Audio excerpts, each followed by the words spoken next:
Assalamualaikum warahmatullahi wabarakatuh. Nama saya Nadia Oktaviani, saya dari kelas 10 Sains 3. Nah, di sini saya akan menjelaskan tentang topik perangkat eksternal komputer. Ada beberapa subtopik yang dapat saya sampaikan di sini, yaitu yang pertama adalah pengertian dari perangkat eksternal, yang kedua adalah input eksternal atau periferal, yang ketiga adalah output periferal, dan yang keempat adalah storage periferal. Jadi yang pertama kita bahas adalah tentang pengertian dari perangkat eksternal. Nah, perangkat eksternal adalah salah satu kelompok perangkat yang terdapat pada sebuah komputer. Perangkat eksternal biasanya digunakan untuk mendukung kebutuhan tambahan yang dimiliki oleh pengguna. Kebutuhan tersebut dipenuhi antara lain dengan mesin pencetak untuk kebutuhan pencetak, modem untuk koneksi internet, UPS untuk memberi daya cadangan, perangkat penyimpanan eksternal untuk memberikan daya tampung memori, tambahan, dan lain sebagainya. Subtopik yang kedua adalah input eksternal atau periferal yang mencakup yang pertama, peranti input tidak langsung, yang kedua, peranti input langsung, yang ketiga, peranti input berupa gambar, dan yang keempat adalah peranti input suara. Yang pertama adalah peranti input tidak langsung. Peranti input tidak langsung yaitu perangkat yang memerlukan perangkat lain untuk dapat terhubung ke CPU, contohnya headset wireless, counter wifi, dan hub paralel. Nah, yang kedua adalah peranti input langsung, yaitu perangkat yang langsung bekerja ketika dimasukkan ke alat elektronik, contohnya mouse, flash disk, dan keyboard. Tiga adalah peranti input berupa gambar. Jadi dalam peranti input berupa gambar ini terbagi menjadi dua, yaitu yang pertama adalah peranti pengambil gambar terformat, dan yang kedua adalah peranti pengambil gambar tak terformat. Yang pertama adalah peranti pengambil gambar terformat. Banyak jenis peranti masukan yang dapat digunakan untuk mengambil gambar terformat. Yang dalam arti sini, bentuk atau format hurufnya sudah ditentukan. Hal ini membantu peranti tersebut dalam menerima masukan, yang kemudian dirubah menjadi sinyal digital. Contoh untuk kategori peranti ini adalah barcode reader, MICR, OMR, dan OCR. Nah, yang kedua adalah peranti pengambil gambar tak terformat. Peranti ini digunakan untuk mengambil gambar yang belum memiliki format baku ke data digital. Contoh peranti ini antara lain image scanner, digital kamera, pembaca retina mata, dan fingerprint reader. Dengan peranti ini, gambar dari suatu objek dapat diambil dan diubah menjadi suatu file data digital yang memiliki extension. Beberapa bentuk extension data digital yang digunakan pada peranti ini antara lain BMP, GIF, ICO, JPEG, DPF, PNG, PSD, PIFF, dan lain-lain. Nah, yang keempat adalah peranti input suara. Peranti suara.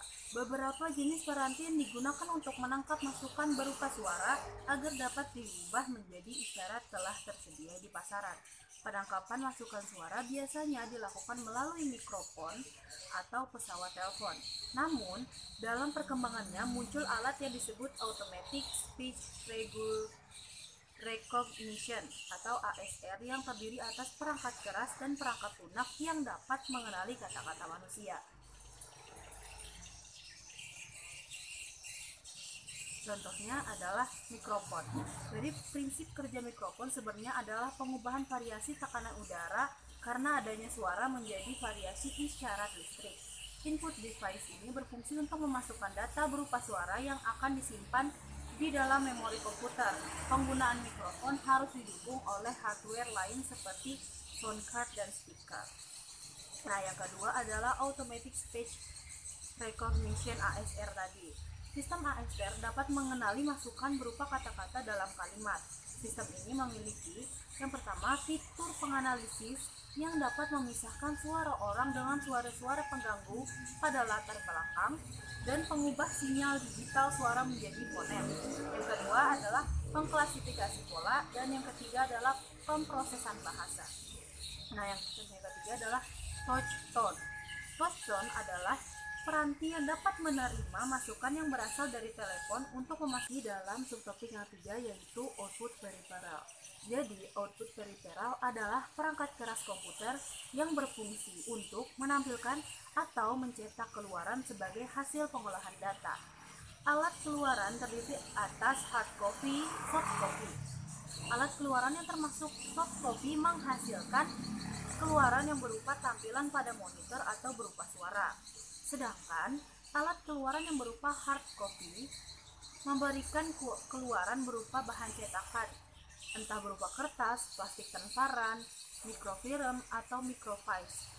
Contoh alat keluaran adalah printer, plotter, monitor, LCD proyektor, speaker, dan lain-lain. Di subtopik yang selanjutnya adalah storage peripheral. Storage peripheral ini ada di dalam sebuah komputer. Nah, storage peripheral ini adalah sebuah media penyimpanan data. Data yang nantinya disimpan di peripheral storage bersifat permanen dan juga bukan data yang bersifat sementara. Hal tersebut membuat kita bisa menghapus ataupun menyimpan sesuai keinginan pada user. Seiring dengan perkembangan komputer saat ini, peripheral storage juga saat ini sudah berkembang dengan sangat pesat, sehingga bila kita dilihat dengan baik dan ukurannya, bentuk dan juga modelnya sudah sangat bervariasi sesuai dengan kebutuhan. Nah, karena termasuk ke dalam perangkat peripheral komputer, peripheral storage pun dimasukkan ke dalam jenis storage eksternal karena tidak tertanam di dalam perangkat komputer. Tidak seperti storage biasa. Peripheral storage pun menjadi perangkat yang wajib dimiliki hampir semua orang agar mereka bisa membawa data mereka tanpa harus membawa laptop dan perangkat komputer lainnya. Bahkan saat ini handphone Android pun bisa dijadikan perangkat untuk memindahkan data dari peripheral storage. Nah, peripheral storage saat ini digunakan untuk mempermudah kinerja pada pengguna komputer agar mereka tidak kerepotan saat memindahkan dan juga menyimpan data. Pasalnya, sudah banyak jenis peripheral storage yang berbentuk kecil sehingga mudah untuk dibawa kemana saja. Walau memiliki bentuk yang kecil dan biasa dibawa kemana saja, namun kapasitas dari peripheral storage tersebut tetap mampu menyimpan jenis file-file dengan ukuran yang sangat besar. Terdapat dua jenis peripheral storage yang ada saat ini. Yang pertama adalah external hard drive. External hard drive merupakan salah satu perangkat peripheral storage yang fungsinya untuk menyimpan berbagai jenis ekstensi file dengan ukuran kecil hingga sangat besar. Bentuknya hampir seperti hard disk biasa, namun berbeda dari kabel konektornya.